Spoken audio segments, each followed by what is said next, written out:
Bismillahirrahmanirrahim. Assalamualaikum warahmatullahi wabarakatuh. Innal hamdalillah nahmaduhu wa nasta'inuhu wa nastahdihi wa nastaghfiruh. Wa na'udzu billahi min shururi anfusina wa min sayyiati a'malina. Man yahdihillahu fala mudilla lahu wa man yudlil fala hadiya lahu. أشهد أن لا إله إلا الله وحده لا شريك له وأشهد أن محمدا عبده ورسوله فإن خير الحديث كتاب الله وخير الهدي هدي محمد صلى الله عليه وسلم وشر الأمور محدثاتها وكل محدثة بدعة وكل بدعة ضلالة وكل ضلالة في النار. InsyaAllah malam ni kita akan sambung pengajian kita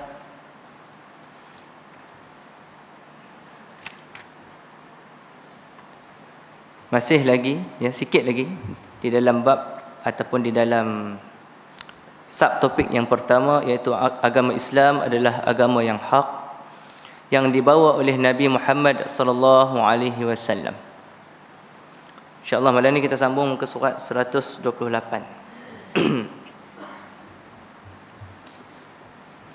Tuan-tuan dan puan-puan yang dirahmati Allah Subhanahu wa taala. Kata musannif rahimahullah, Islam didirikan atas 5 dasar. Sebagaimana yang disebutkan dalam sebuah hadis yang masyhur yang diriwayatkan oleh Ibnu Umar radhiyallahu anhuma, bahwa Rasulullah sallallahu alaihi wasallam telah bersabda, "Bunyal Islamu ala khamsin. Syahadati an la ilaha illallah wa anna Muhammadan Rasulullah wa iqamis salah wa ita'iz zakah wa shaumi Ramadan wa hajjil bait." Islam tu tuan-tuan, disebutkan oleh Nabi sallallahu alaihi wasallam, didirikan ataupun dibangunkan atas 5 dasar yang utama. Yang pertamanya penyaksian bahawa tiada Tuhan yang berhak diibadati sebenar-benarnya melainkan Allah, dan Nabi Muhammad itu adalah pesuruh Allah, yang menjadi dasar ataupun rukun Islam yang pertama. Yang keduanya, wa iqamis salah, menunaikan salat fardu, menunaikan salat fardu. Yang ketiganya, wa ita'iz zakah, membayar zakat. Apa juga zakat yang layak untuk kita membayarnya, maka menjadi kewajiban untuk kita membayar. Yang keempat, berpuasa ataupun wa shaumi Ramadan, berpuasa sebulan di bulan Ramadan. Dan yang kelima, wa hajjil baiti, iaitu kita mengajarkan haji di Baitullah. Dalam kelima-lima rukun iman, rukun Islam ini tuan-tuan, ada yang semua orang boleh buat. Rukun Islam yang pertama contohnya semua orang boleh buat dan wajib buat, sebagai satu penyaksian ataupun satu tanda-tanda awal yang nak mengatakan bahawa dia itu adalah seorang Muslim. Sama ada dia boleh mengucapkan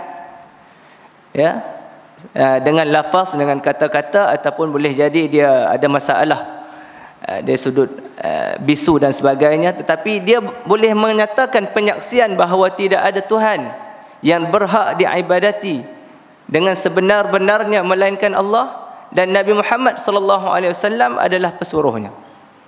Semua orang boleh buat. Salat 5 waktu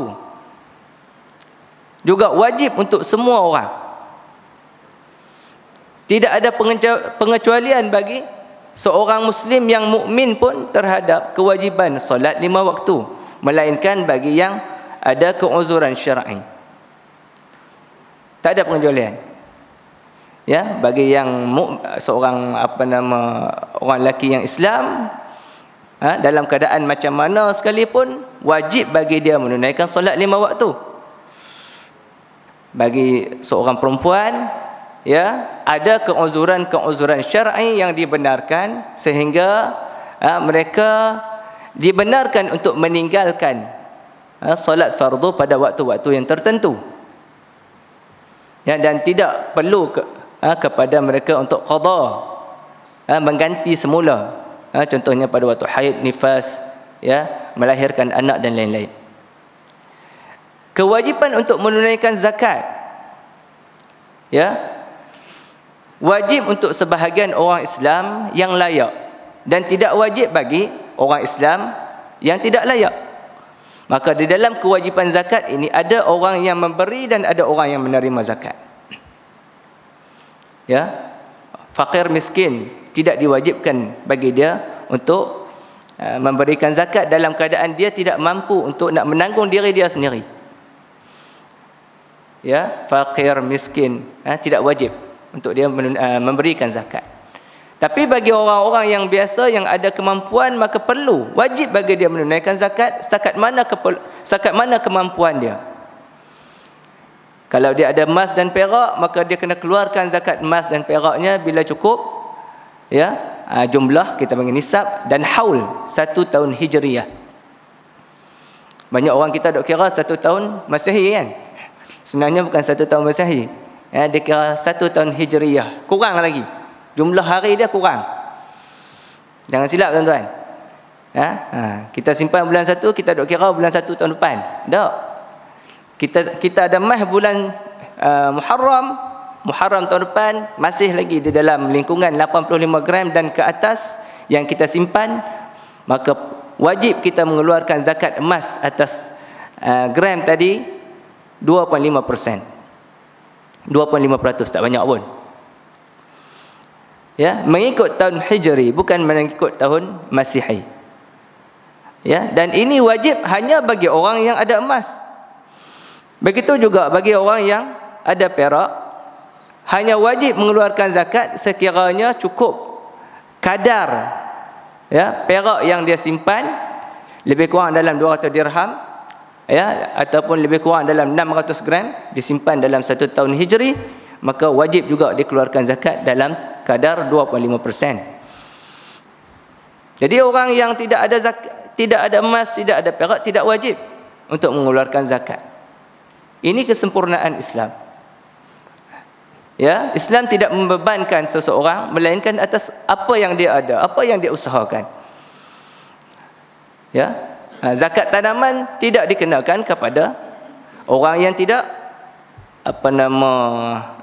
tidak ada kebun.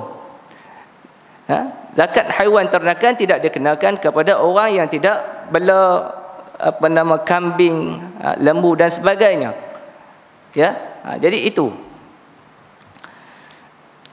Yang keempatnya, berpuasa di bulan Ramadan. Ya, berpuasa di bulan Ramadan juga bagi yang mampu. Ya. Dan bila tidak mampu, ada pula hukum-hukum lain yang berkaitan. Ya, sama ada bayar fidyah, bagi makan dan sebagainya, ataupun kena ganti puasa. Jadi ada hukum-hukum lain yang berkaitan. Ya. Dan yang kelimanya, menunaikan haji ke Baitullahil Haram, bagi yang ada kemampuan juga. Jadi tidak semua orang Islam di atas muka bumi ini mampu untuk pergi haji. Malah berapa ramai yang tak mampu, walaupun dia berkeinginan untuk pergi haji, tapi dia tak mampu. Sebab yang pertama boleh jadi, ya, memang Allah tidak menetapkan dia untuk pergi haji. Yang keduanya, memang dia tak mampu. Tidak ada kemampuan dari sudut fizikal, tidak ada kemampuan dari sudut harta dan sebagainya, yang menyebabkan dia tertahan untuk menunaikan haji di Mekah. Ya, jadi kita tengok Islam ni dalam ruang lingkup rukun-rukun Islam itu sendiri, ya, sangat memudahkan. Sangat memudahkan. Ya, ada yang dikenakan kepada semua orang dan ada yang dikenakan hanya kepada sebahagian umat Islam dan tidak dikenakan kepada umat Islam yang lain. Rukun pertama, kesaksian bahawa tidak ada ilah, tidak ada Tuhan yang disembah, yang berhak diibadahi dengan benar kecuali Allah, dan bahawa Muhammad adalah hamba serta rasulnya, merupakan keyakinan yang mantap yang diekspresikan dengan lisan. Dengan kemantapan itu seakan-akan ia dapat menyaksikannya, itu menyaksikan Allah. Ya, macam saya sebut tadi, kalimah syahadah perlu diucapkan. Ya, perlu diucapkan. Dan dia tak boleh satu je, menyaksikan Allah saja sebagai Tuhan yang layak disembah, tapi tak mau terima Nabi Muhammad sallallahu alaihi wasallam sebagai pesuruhnya, maka itu juga tidak lengkap. Ya, tidak lengkap. Dia mesti ada dua. Sebab bila mana kita menerima Allah sebagai Tuhan yang disembah, yang selayak-layaknya disembah, maka kita kena ada satu guide. Bagaimana untuk menyembah Allah? Ya, siapa yang tunjuk cara yang benar untuk menyembah Allah? Maka ini ditunjukkan oleh Nabi sallallahu alaihi wasallam. Sebab itu percaya kepada Allah dengan sebenar-benar percaya bahawa Dia yang layak disembah, diibadati, maka perlulah bersamanya kita mengaku bahawa Muhammad itu pesuruh dia, orang yang diutuskan. Barulah kita boleh menyembah Allah dengan sempurna. Ya, sebab Allah tidak menurunkan Al-Quran kepada orang lain.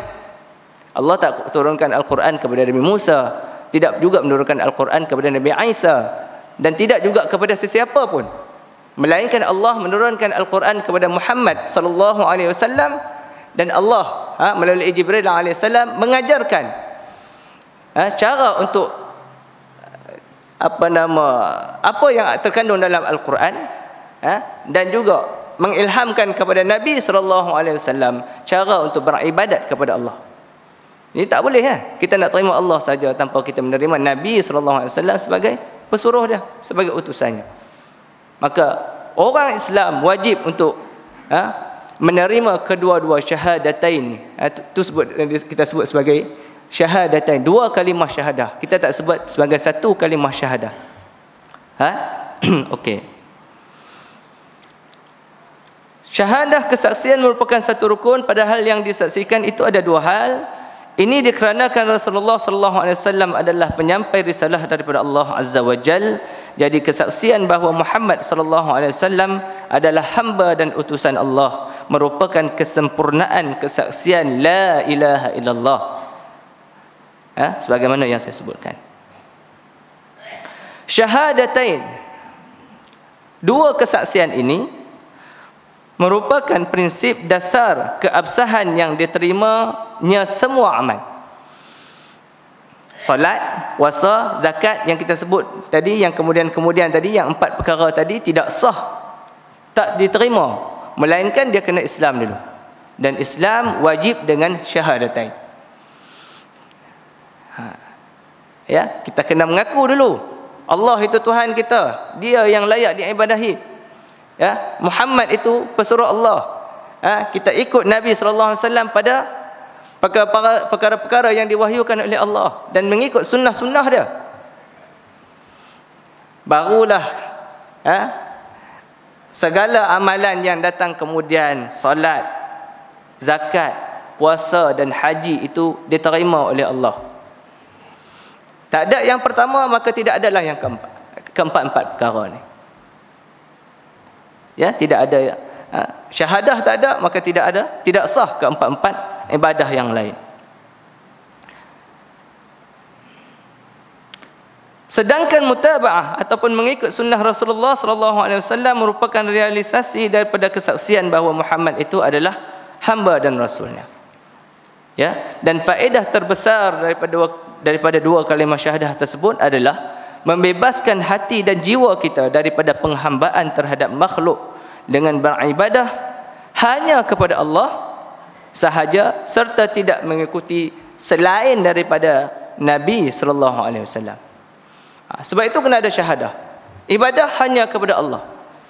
Yang kita ikut mutaba'ah, ittiba' Nabi saja. Orang lain sehebat mana pun kita tidak ittiba' dia, melainkan sekiranya dia ittiba' Nabi. Boleh faham tak? Orang lain hebat macam mana pun, tokoh lagu mana pun dia, selain yang nama yang bukan Muhammad bin Abdullah Rasulullah, maka kita tak boleh ikut dia. Melainkan kepada apa bila dia buat tu ikut Nabi, baru kita ikut dia.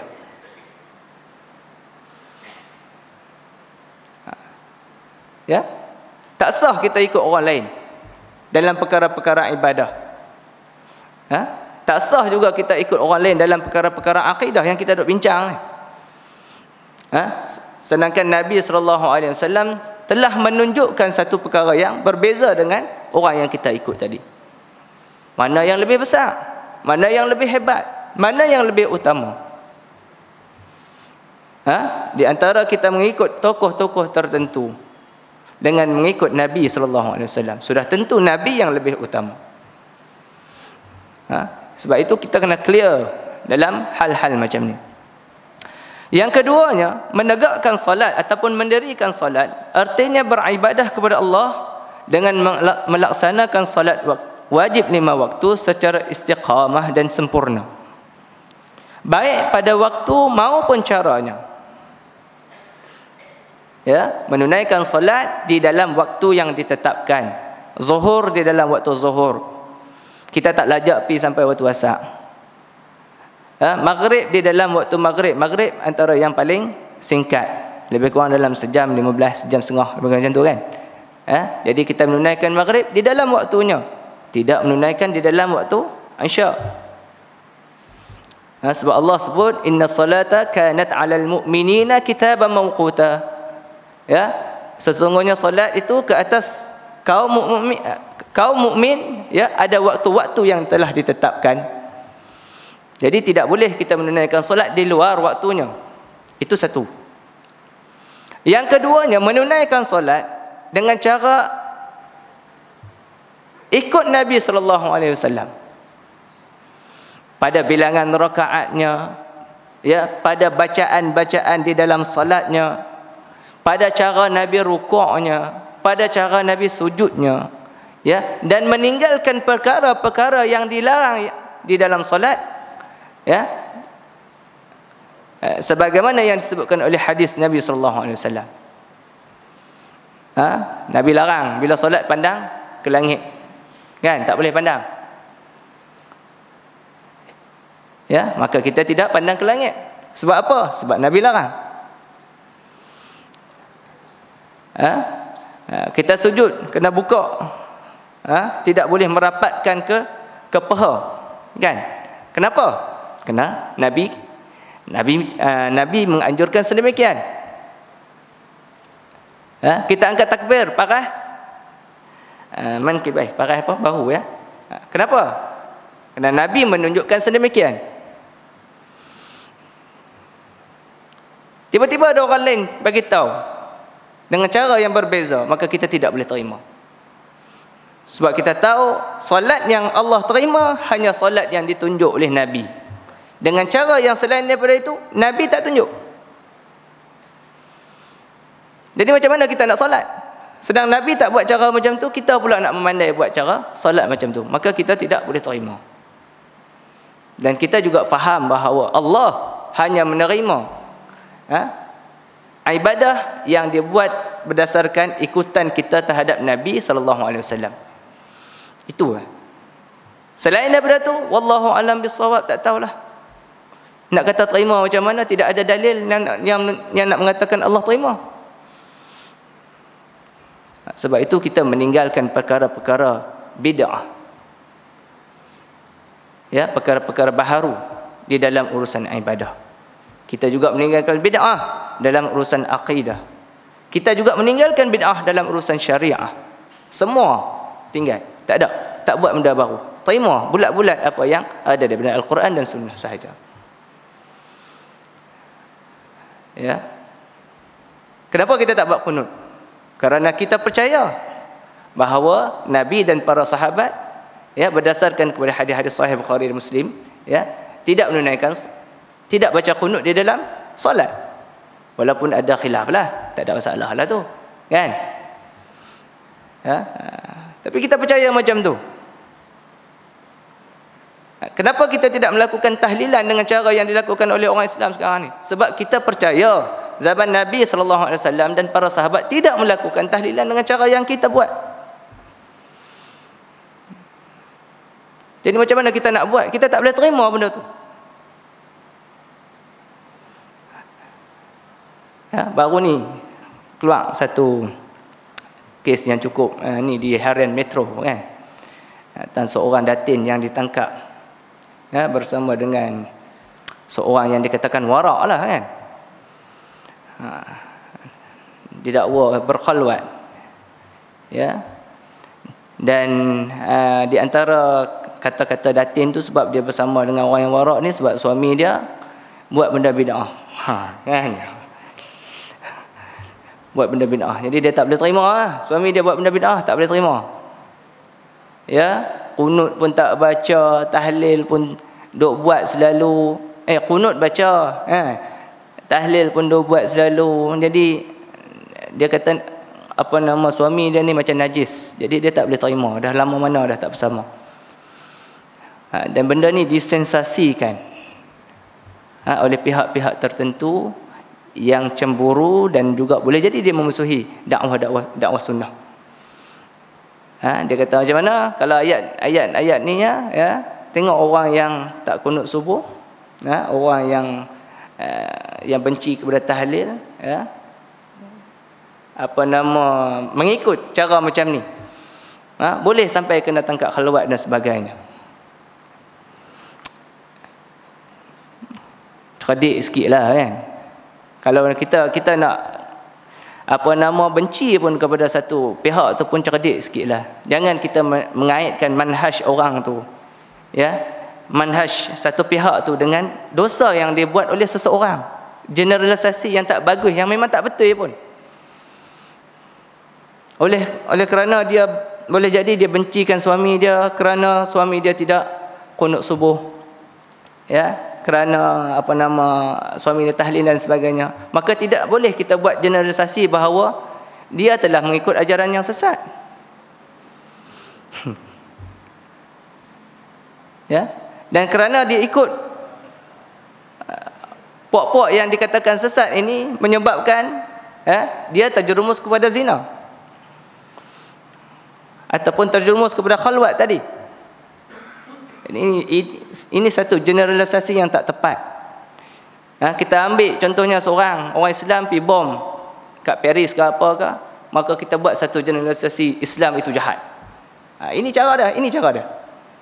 Seorang saja yang bom, tapi kita main pukul kata Islam itu agama teroris.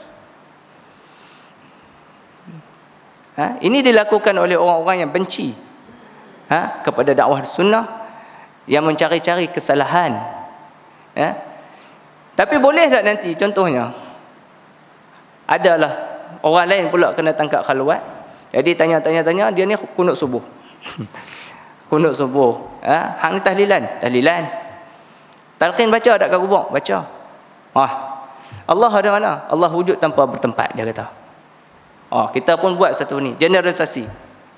Seorang yang bermanhaj Asy'ariyah telah ditangkap.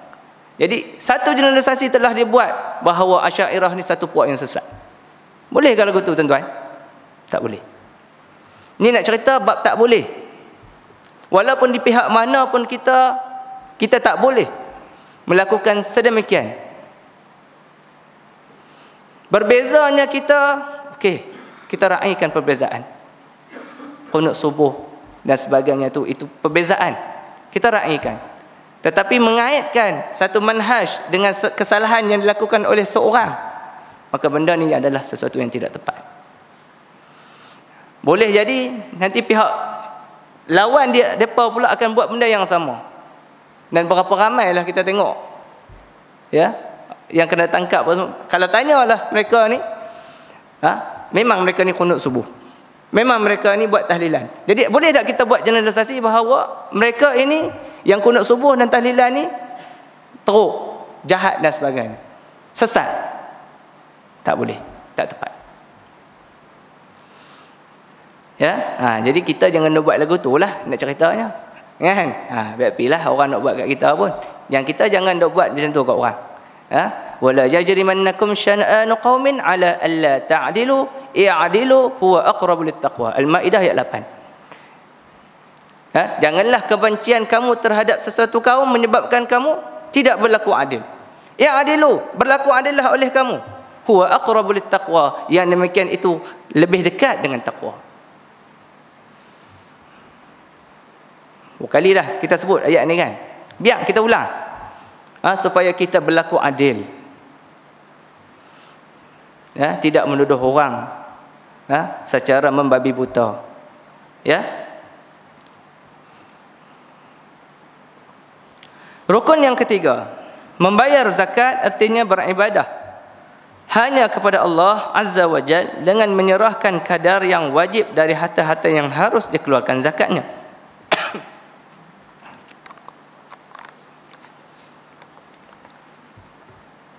Salah satu hikmah membayar zakat adalah membersihkan harta, jiwa dan moral yang buruk, iaitu kikir dan bakhil, serta dapat menutupi keperluan Islam dan kaum muslimin, menolong orang-orang fakir dan miskin. Ya, itu hikmah kita bayar zakat. Ya, mana sifat hak bakhil, hak buruk kita tu, kedekut baik kita tu, bila kita bayar zakat maka dapat dibersihkan. Tuan-tuan, ada orang pak haji pun kadang-kadang tuan dia rajin main semayang. Semayang 5 waktu, ustaz-ustaz pun samalah, kita ni manusia biasa kan. Semayang 5 waktu, puasa dia bagus apa semua, tapi bab harta tuan-tuan, Allah, kedekut baik. Ada tuan-tuan kan? Kedekut. Kalau nak bagi pun dia bagi hak yang mana, hak yang nak buang dah.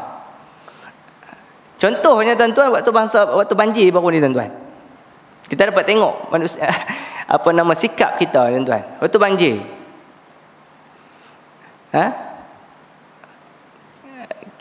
Kelantan memerlukan pakaian yang banyak, ya, memerlukan pakaian banyak sebab rumah mereka dah runtuh kan, berapa ribu buah rumah runtuh dan sebagainya, dihanyutkan air. Jadi kita pun teringin nak bagilah sumbangan pakaian dan sebagainya. Cuba cek tuan-tuan, yang kita ambil bagi itu baju yang macam mana? Baju yang 10 tahun yang kita dah lama simpan dalam kotak pun dah berabuk. Hak tu yang kita ambil bagi ke, ataupun baju yang kita dok pakai elok-elok ni yang kita bagi? Saya terlibat dengan banjir di bantuan banjir di Perak, ya. Banyaklah juga pakaian-pakaian yang diberikan, ya, pakaian-pakaian yang diberi yang banyak. Antara semua bantuan pakaian banyak sekali. Tapi bila kita select, kita buat selection tuan-tuan, Allah, ya, spender buruk, ya, maksudnya benda-benda dalam pun dia bagi. Dah lah benda dalam tuan-tuan, berlubang sana sini dan sebagainya. Allah, kita tak, Masya Allah, ya, pakaian dalam wanita yang buruk, pakaian dalam lelaki yang buruk, spender lah kan. Benda-benda ni pun dia bagi. Yang kita nak pegang pun kita tak sanggup. Ini menampakkan bagaimana kita ni, ya. Sepatutnya bila kita nak bagi zakat, memang tentulah kita bagi duit dan sebagainya. Ini sedekah, maka kita bagi daripada harta kita yang terbaik. Setidak-tidak pun kita sayang, kita bagi yang tu lah. Hak sayang tu yang terbaik. Ini kita bagi yang mana yang telah lapuk, buruk, makan lipas dan sebagainya. Sehingga kan kalau di Kelantan menjadi limpahan pakaian pula. Pakaian yang telah disimpan berapa lama, 5 tahun kot, yang tak tahu nak buang sayang. Ya, jenis orang kita macam tu tuan-tuan. Nak buang sayang. Duk tunggulah siapa mai minta ni, memang aku nak bagi hak ni kan. Kebetulan berlaku ditakdirkan Allah berlaku banjir kat Kelantan, maka terus dia keluarkan baju buruk dia tu. Jadi ini satu cara yang tidak tepat. Ya, zakat kita bagi yang terbaik, dan sedekah juga kita bagi daripada harta kita yang terbaik. Bukan harta yang kita nak buang. Ya. Dan di sini kita dapat, bila kita bagi yang terbaik tuan-tuan, barulah kita dapat mengeluarkan ataupun mengikis perasaan bakhil dan kedekut tadi. Kalau setakat bagi yang mana yang kita nak buang, itu tidak lagi. Yang tu memang kita nak buang pun. Tetapi kita bagi yang terbaik yang ada pada kita. Ya, inilah yang dapat mengikis perasaan kikir dan bakhil daripada hati kita. Ya. Seterusnya, rukun yang keempat. Berpuasa di bulan Ramadan, artinya beribadah hanya kepada Allah dengan cara meninggalkan makan, minum, jima', iaitu bercampur di antara, bersetubuhlah di antara suami dan isteri, dan hal-hal yang dapat membatalkan puasa daripada terbit fajar sadiq sampai kepada terbenam matahari. Ya, rukun yang keempat, puasa bulan Ramadan. Jadi bulan Ramadan ni sekali saja dalam setahun hijri, sama ada 29 ataupun 30 hari. Ya, dan bila kita berpuasa ni tuan-tuan, kita meninggalkan semua benda yang kita suka. Makan, siapa tak suka makan tuan-tuan? Makan. Ya, sampai kadang-kadang kita ni makan sampai mudarat balik diri kita kan. Suka sangat kambing kan. Sampai jadi darah jadi tinggi dan sebagainya. Ya.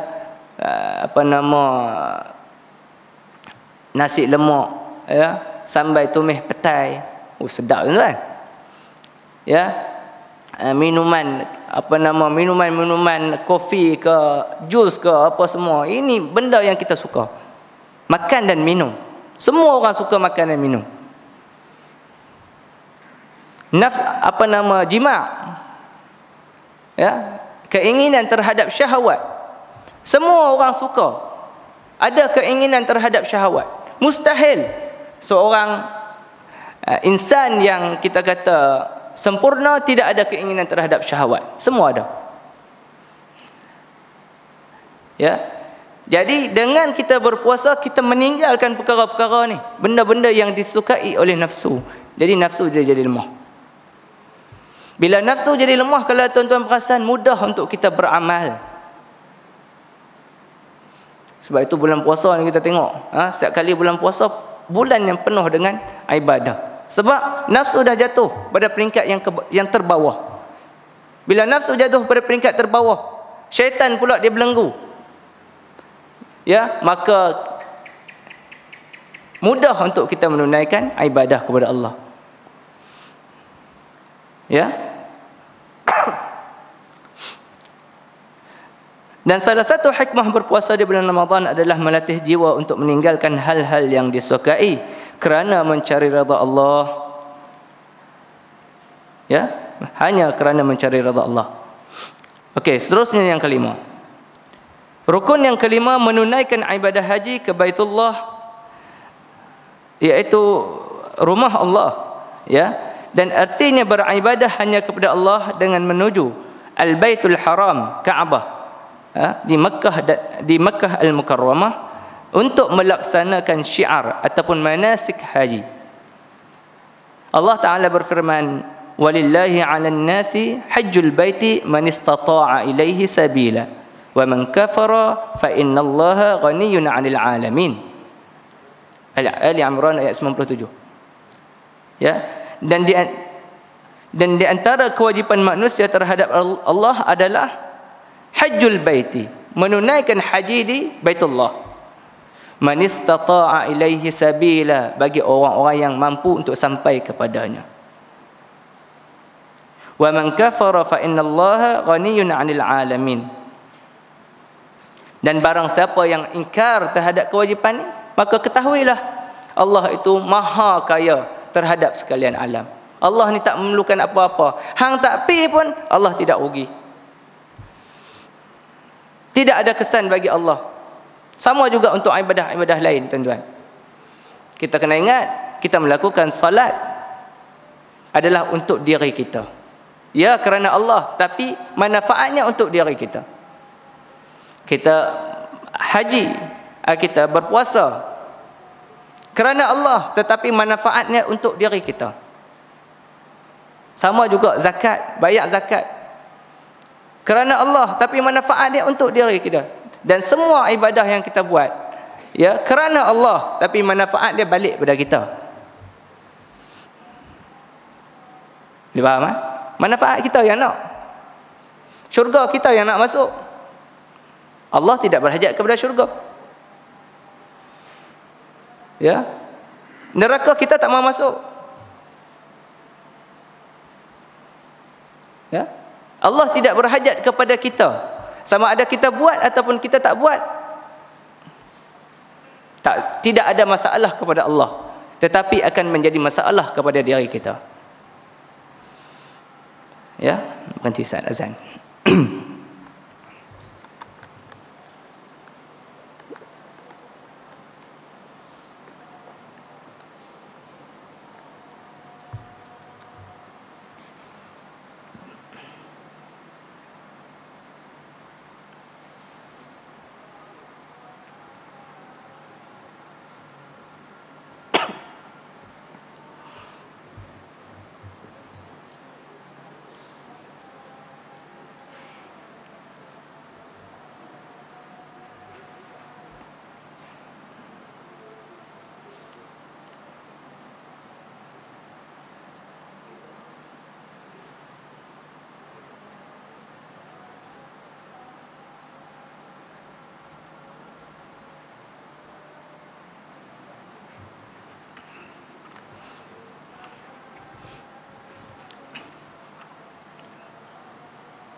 Kita sambung, tuan-tuan.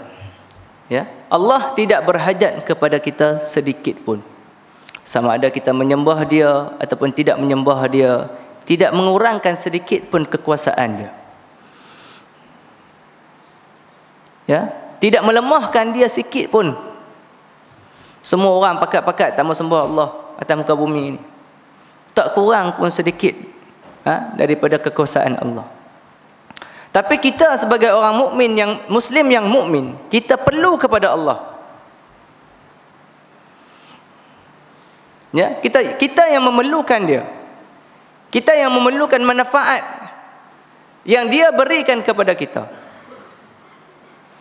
Sama ada manfaat tu kita terima atas muka bumi ini, umur, manfaat ilmu, ya, manfaat kesihatan.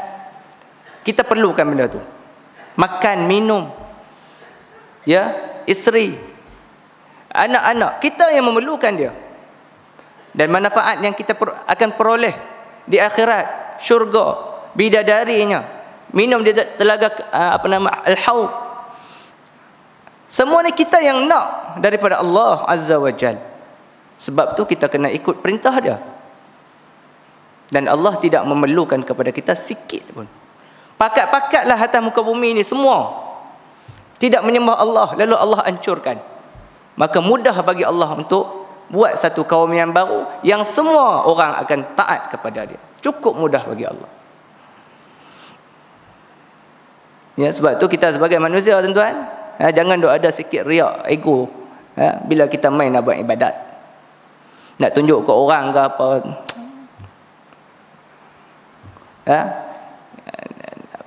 Kita sedap baca, kita nak orang dengar, sum'ah dia panggil, ya. Kerana kita tidak memerlukan manfaat daripada manusia.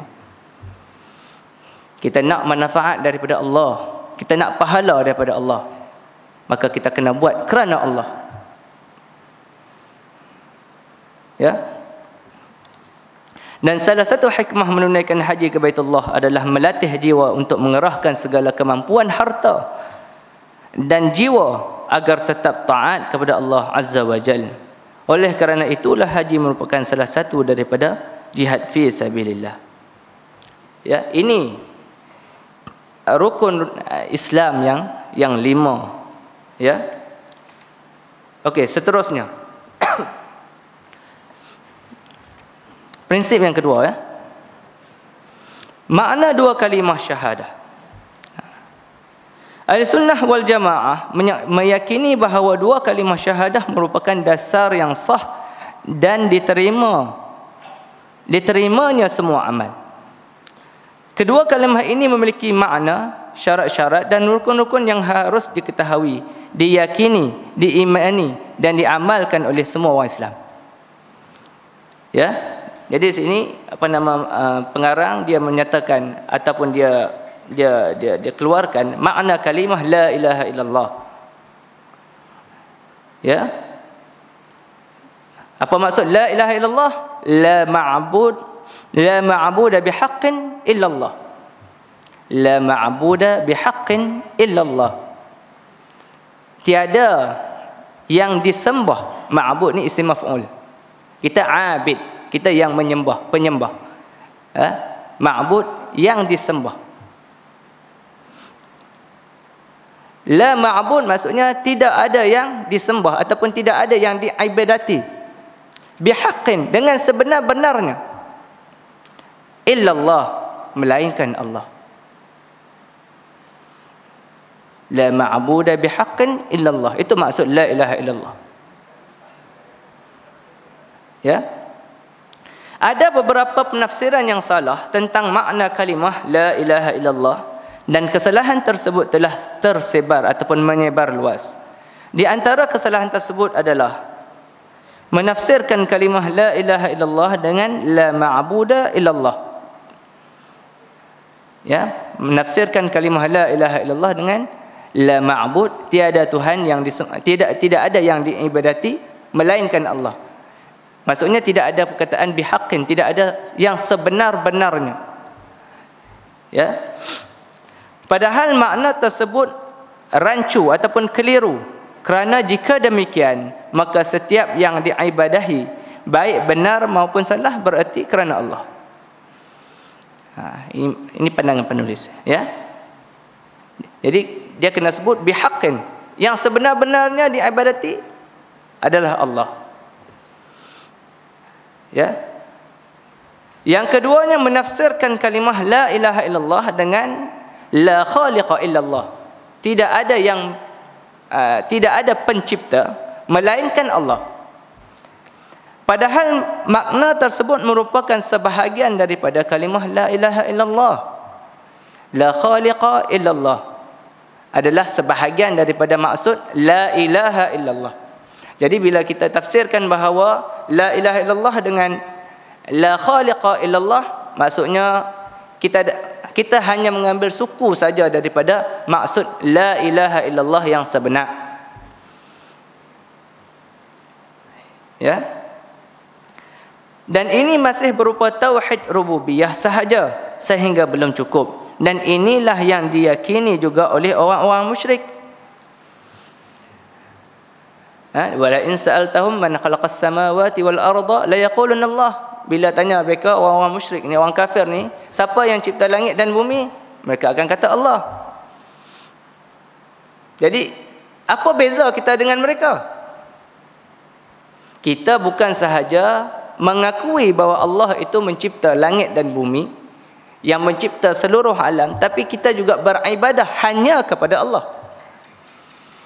Orang kafir musyrik, mereka mengaku sahaja Allah itu sebagai khaliq, tetapi mereka tidak beribadah kepada Allah, ataupun mereka mensekutukan Allah dengan selainnya.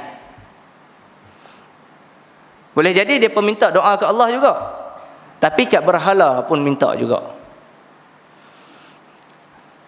Ya, jadi tidak tepat. Tidak tepat. Yang ketiga, menafsirkan kalimah la ilaha illallah dengan la hakimiyyata illallah. Tidak ada hakim ataupun penguasa kecuali Allah. Dan pengertian ini pun tidak mencukupi, kerana apabila kita mengesahkan Allah hanya dengan pengakuan atas sifat Allah yang berkuasa sahaja, tak cukuplah, ya. Namun masih berdoa kepada selainnya ataupun menyelewengkan tujuan ibadah kepada sesuatu selainnya, maka hal ini belum termasuk dalam definisi yang sebenar. Tak tepat juga, ya. Dan ada juga yang menafsirkan la ilaha illallah sebagai tiada Tuhan melainkan Tuhan. Ini lagi sesat. Tiada Tuhan melainkan Tuhan. Macam mana tu? Tiada Tuhan melainkan Tuhan. Maksudnya semua Tuhan-Tuhan tu Tuhan lah. Dan ini salah satu daripada pegangan orang pluralisme agama. Nak sebut membayar. Pluralisme agama. Semua agama adalah sama. Oi. Agak-agak lah nak cakap lagu tu.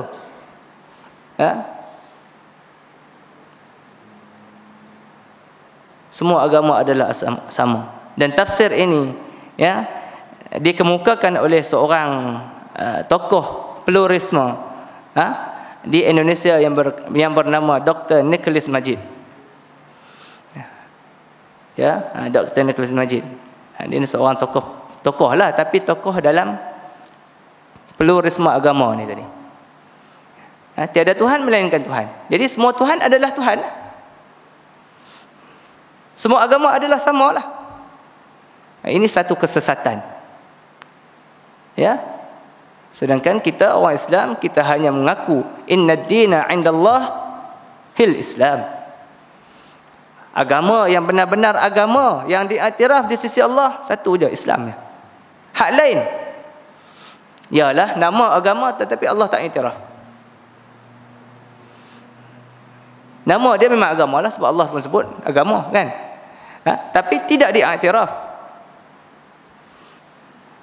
Tidak diiktiraf di sisi Allah Azza wa Jalla.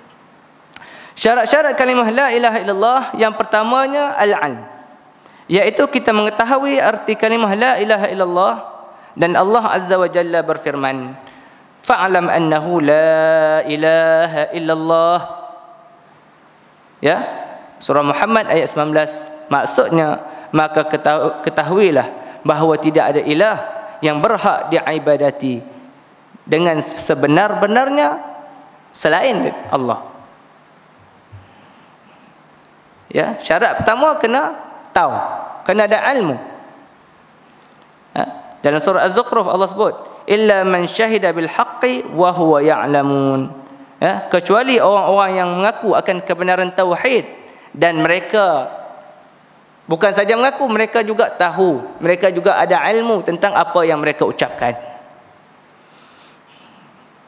Mengaku tanpa ilmu tak ada apalah. Ya. Yang dimaksudkan dengan mengakui kebenaran adalah kebenaran kalimah la ilaha illallah. Sedang maksud daripada sedang mereka orang-orang yang mengetahui adalah mengerti dengan hati mereka apa yang diucapkan oleh lisan mereka. Itu maksud tahu. Bila kita sebut la ilaha illallah, tiada Tuhan yang berhak kita ibadati dengan sebenarnya melainkan Allah, Muhammad Rasulullah, dan Muhammad itu pesuruh Allah, maka hati kita mengetahui apa yang kita ucapkan. Ya. Dalam hadis sahih yang diriwayatkan oleh Uthman radhiyallahu anhu, bahawa Nabi sallallahu alaihi wasallam bersabda, man mata wa huwa ya'lamu annahu la ilaha illallah dakhala al-jannah. Ya, hadis diriwayatkan oleh Imam Muslim. Siapa yang mati dalam keadaan dia tahu bahawa tidak ada ilah yang berhak diibadati dengan sebenar-benarnya selain Allah, dakhala al-jannah. Mati dalam keadaan mengucap la ilaha illallah, maka dia akan masuk ke dalam syurga. Ya, itu syarat yang pertama. Syarat yang keduanya ialah al-yaqin. iaitu yakin serta benar-benar memahami kalimah la ilaha illallah. Tahu-tahu dah, tapi yakin tu tak ada, tak boleh juga. Kita tahu apa yang kita ucapkan dan kita yakin. Ya. Tak ada keraguan sikit pun terhadap apa yang kita ucapkan. Ya. Allah berfirman, "Innamal mu'minuna alladzina amanu billahi wa rasulihi thumma lam yartabu wa jahadu bi amwalihim wa anfusihim fi sabilillah. Ulaika humus shadiqun." Sesungguhnya orang-orang mukmin yang sebenar ialah orang-orang yang beriman kepada Allah dan Rasul.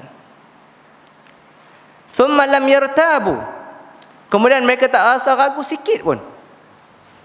Dan beriman kepada Allah, mengucap tadi kita kata, dan beriman kepada Rasul. Thumma lam yartabu, tidak ada keraguan sikit pun terhadap apa yang mereka ucapkan.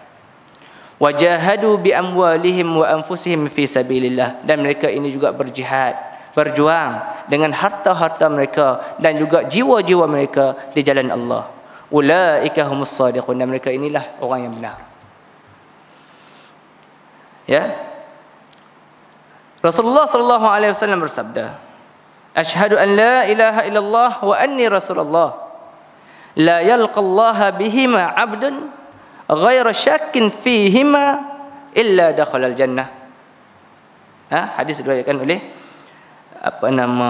Imam Muslim, ya. Nabi kata, "Aku bersaksi bahawa tidak ada ilah yang berhak diibadati dengan sebenarnya selain Allah, dan aku juga Muhammad adalah utusan Allah. Dan tidak ada seorang pun," ya, Nabi kata, la yalqallaha bihima 'abdun, tidak seorang pun di kalangan hamba yang bertemu dia dengan Allah dengan dua perkara tadi, la ilaha illallah wa anna rasulullah tadi, ya, melainkan dia akan masuk syurga. Sama juga dengan hadis yang di atas. Dan Nabi juga bersabda kepada Abu Hurairah radhiyallahu anhu, "Idhhab bina 'alayya hatain, faman laqita min wara'i hadzal ha'it yashhadu an la ilaha illallah mustayqinan biha qalbuhu fabashshirhu bil jannah." Ya, pergilah kamu wahai Abu Hurairah dengan na'alain hatain ini, kedua capalku, kedua seliparku. Ya, dan barang siapa yang engkau berjumpa akannya yang berada di belakang kebun ni, ya, yang ia mengaku bahawa tiada Tuhan yang berhak diibadati dengan sebenarnya melainkan Allah, dengan keyakinan mustayqinan biha, dengan rasa yakin sungguh-sungguh dalam hati dia, fabashirhu bil jannah, maka bagi khabar gembira kepadanya dengan syurga Allah. Kita tuan-tuan, kita mengucap, ya, setidak-tidaknya kita akan mengucap di dalam solat 5 kali setiap hari. Adakah kita ucap tu dengan ilmu dan yakin? Kalau dengan ilmu dan yakin, sebagaimana yang disebutkan oleh Nabi sallallahu alaihi wasallam, fabashshirhu bil jannah, maka diberikan khabar gembira kepada orang yang yakin tadi ini dengan syurga. Ada tak rasa ragu-ragu bila kita sebut Allah itu sebagai Tuhan kita? Hanya dia yang berhak disembah. Ada tak rasa ragu-ragu dengan syariat yang dibawa oleh Nabi Muhammad sallallahu alaihi wasallam? Sehingga menyebabkan kadang-kadang rasa macam tak berapa nak cukup syariat ni. Ibadah ni rasa macam tak berapa nak sempurna kan ni. Sikit sangat ni. Ada tak lagu tu? Tak berapa nak cukup ni, nak kena tambah sikit lagi ni, nak kena make up sikit bagi jadi elok. Siapa yang rasa macam tu tuan-tuan, maksudnya dia tidak yakin kepada Nabi Muhammad sebagai utusan Allah. Sebab itu kita sering kali kita mengajak kepada kembali kepada Allah dan Rasul. Ikut Al-Quran, ikut sunnah, selamat. Ikut Al-Quran tak ikut sunnah, tak selamat. Ikut sunnah tak ikut Al-Quran pun tak selamat. Ikut Al-Quran, ikut sunnah, ikut tok guru. Selamat tuan-tuan? Selamatlah ikut Al-Quran, ikut sunnah, kan? Ya. Al-Quran dan sunnah menjadi pegangan kita. Ya. Maka syarat untuk masuk syurga bagi orang yang mengucapkannya iaitu hatinya harus yakin dengan kalimah tauhid serta tidak ragu-ragu terhadapnya. Apabila syarat tersebut tidak ada, maka yang disyaratkan masyrut juga tidak ada. Yakin tak ada dalam hati bila kita sebut kalimah Allah, la ilaha illallah Muhammad Rasulullah, maka macam mana kita nak dapat masyrut syurga? Sebab itu bila kita sebut dengan yakin. Bila ada yakin, fabashirhu bil jannah, beri kabar gembira dengan syurga.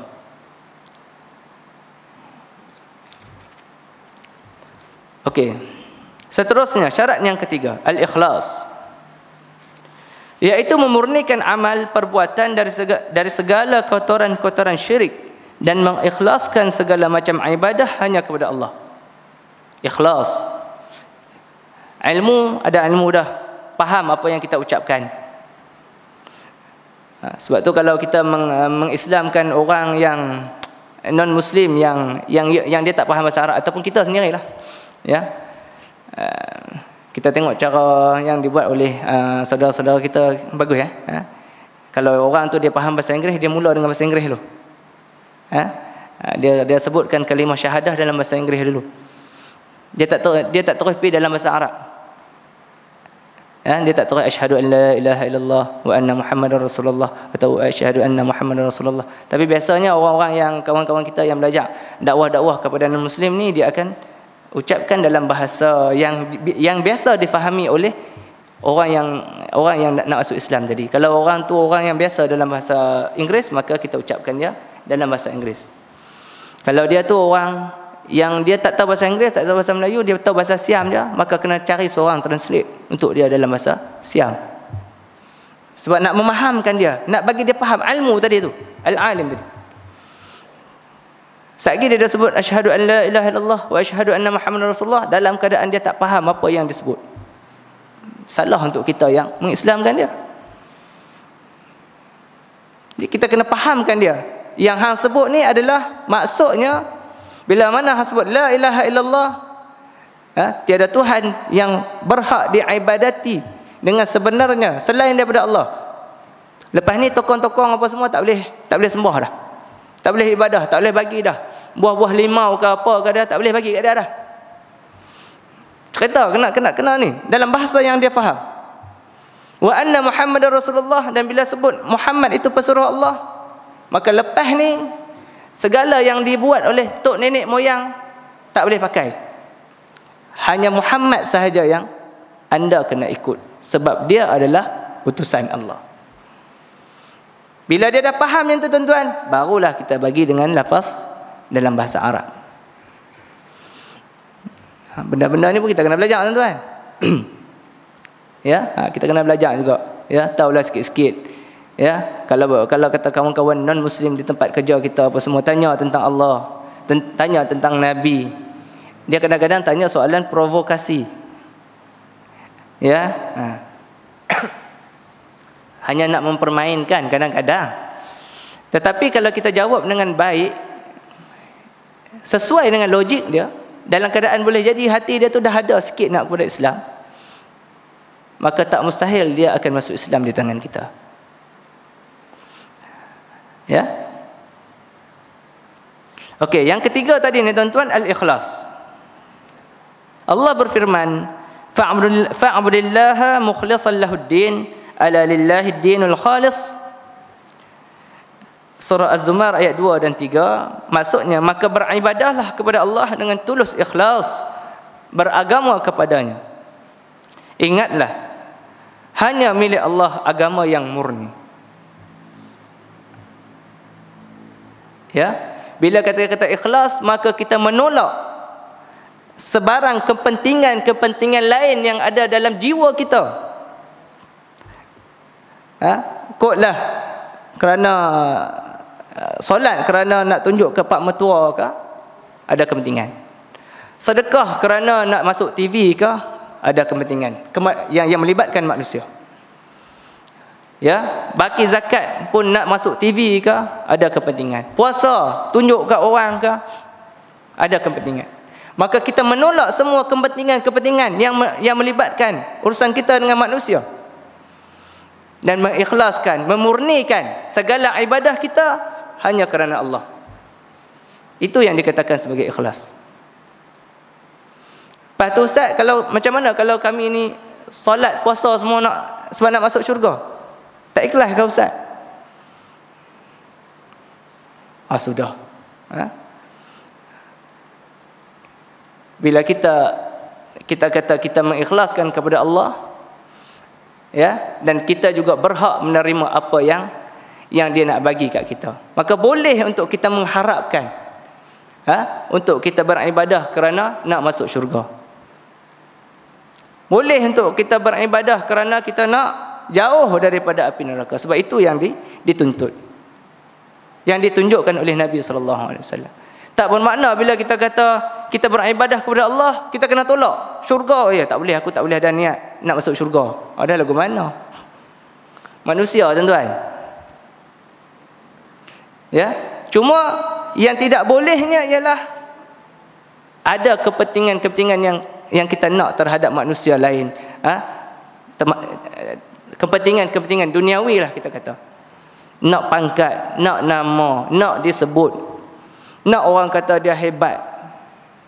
Ini tidak boleh. Ini tidak ikhlas. Tetapi bila buat kerana nak masuk syurga, nak buat kerana nak dapat redha Allah, kita buat amalan kerana nak jauh daripada neraka Allah, maka ini yang dikatakan sebagai ikhlas. Ya. Dalam surah Al-Bayyinah ayat 5 Allah firman, "Wa ma umiru illa liya'budullaha mukhlishina lahuddin." Dan padahal mereka hanyalah diperintahkan untuk beribadah kepada Allah dengan ikhlas. Ya. Nabi juga bersabda, "As'adun nas bi syafa'ati yaumal qiyamah man qala la ilaha illallah khalisan min qalbihi aw nafsihi."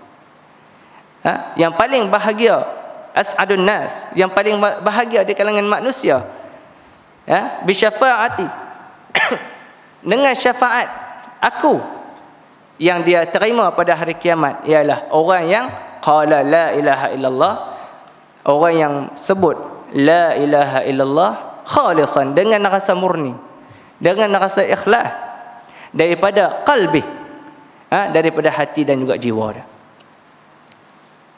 Ya, itu tuan-tuan. Itu ada beberapa syarat lagi, ya. Syarat keempat, ada beberapa syarat lagi yang kita insya-Allah kita akan uraikan pada kuliah yang seterusnya. Wallahu a'lam bissawab. Syarat keempat, kelima, keenam, ketujuh. Ada 7 syarat tuan-tuan. Jadi kita baru hurai sampai setakat syarat yang ketiga.